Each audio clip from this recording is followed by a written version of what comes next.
आणि जे बाप चोरतात, एक किस्सा आपण बघितला की बाप बदलतात आणि एक किस्सा आहे बाप चोरतात. जे बापाला चोरतात, स्वतःचं अस्तित्व नसताना दुसऱ्याचा बाप घेऊन तुम्ही स्वतःचा बाप म्हणतात का? कारण तुमचं अस्तित्व नाही. आणि त्या बापाच्या लेकराला जे लाथा मारतात त्याले तर आपल्याला लाताडाच लागल, हो की नाही?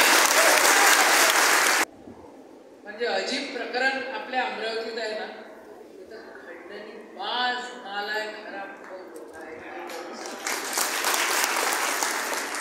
किती खंडणी, कशा कशाची खंडणी, तुम्हाला आम्हाला इकून टाकतील. या बाईनं उद्धव ठाकरे साहेबांचा इतका अपमान केलेला आहे, इतका अपमान केलेला आहे. आणि कोणामुळे? जे आपले मुख्यमंत्री होते मग नंतर उपमुख्यमंत्री झाले त्यांच्या सांगण्यावर, जे आपल्या अमरावतीचे नाही, ज्यांना आपल्या अमरावतीबद्दल प्रेम नाही, जे आमची कामं चोरतात. बळवंतरावनी सांगितलं ते आमच्या दिवसांमध्ये रोज, म्हणजे माझेच कामं मलाच दाखवते, मग ते यशोमती का नाम नाही लिखने का. संविधान का तुझ्या बापाने लिहिलं तर आमच्या बापानं लिहिलेलं होतं संविधान.